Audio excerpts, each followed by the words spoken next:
لأي مسلم عايز يتفلسف في حاجة ما بيعرفهاش، لو سمحت اقرا في قرآنك الأول. أنا بتكلم النهاردة عن الثالوث. عقيدة الثالوث مذكورة عندك في قرآنك. انت اتصدمت؟ ما تيجي نشوف القرآن بيقول عليها ايه. ربنا بيقول في سورة النساء الآية 171: أعوذ بالله من الشيطان الرجيم، يا أهل الكتاب لا تغلوا في دينكم ولا تقولوا على الله إلا الحق، إنما المسيح عيسى ابن مريم رسول الله وكلمته ألقاها إلى مريم وروح منه، فآمنوا بالله ورسله ولا تقولوا ثلاثة انتهوا خيرا لكم، إنما الله إله واحد سبحانه أن يكون له ولد، له ما في السماوات وما في الأرض وكفى بالله وكيلا. صدق الله العظيم. انت اكيد مش قصدك تستشهد بالآية دي، لأن الآية دي بتهدم فكرة الثالوث أصلا. الآية دي بتدعو للتوحيد. مفيش حاجة اسمها ثالوث. القرآن جه يعدل العقيدة ويصححها.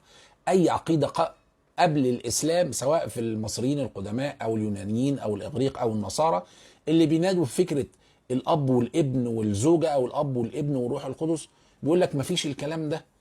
ليه بقى؟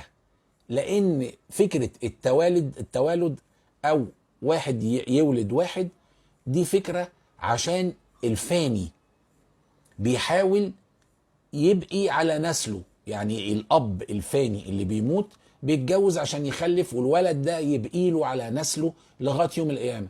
الفكرة دي ما تصحش في فكرة الله، ما ينفعش، لا تجوز في الله، لأن الله باقي أزلي أبدي، ما ينفعش فيه الفناء أو بقاء النسل، لأنه هو متفرد. طيب، يمكن قصدك على آية تانية بتأكد فكرة الثالوث. ربنا بيقول في سورة الزخرف الآية 15: أعوذ بالله من الشيطان الرجيم، وجعلوا له من عباده جزءا إن الإنسان لكفور مبين. صدق الله العظيم. تاني بنقول القرآن جه يعدل ويصحح العقائد اللي قبل كده. العقائد اللي قبل كده كان الوثنيين والعرب بيقولوا ان الملائكة إناث وهم بنات الله، فكانوا بيذبحوا لهم الأنعام، فجزء كان بيروح للملائكة أو للطواغيت بتاعتهم، وجزء كان بيروح لله بزعمهم. فكانوا بيعبدوا، جزء بيعبد ده وجزء بيعبد ده. فأنت عملت الله جزء اللي هو الله، وجزء اللي هم الملائكة، ده الله وده الله. زي برضو النصارى ما عملت الله جزء اللي هو الآب جزء والابن جزء والروح القدس جزء. انت ازاي في ناس هتلاقيها مركزة قوي مدية حق الآب فبتعبد الآب بس، وفي ناس بتعبد المسيح اللي هو الابن فبتنسى حق الآب. فما ينفعش ده كده، انت عملته شريك مع ده. وفي ناس لا، ما فيش حد بيعبد، انا ما شفتش حد بصراحة بيعبد الروح القدس لان هو مهدور حقه شوية.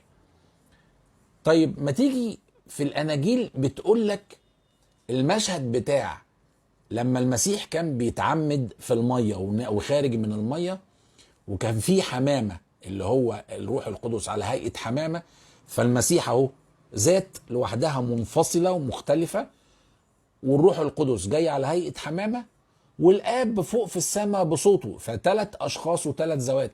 انت كده بتعبد ثلاثة، ما بتعبدش واحد. فما ينفعش ده بعد ده، ما ينفعش ده مع ده، لأن الابن جاي بعد الآب، لأن الآب أزلي.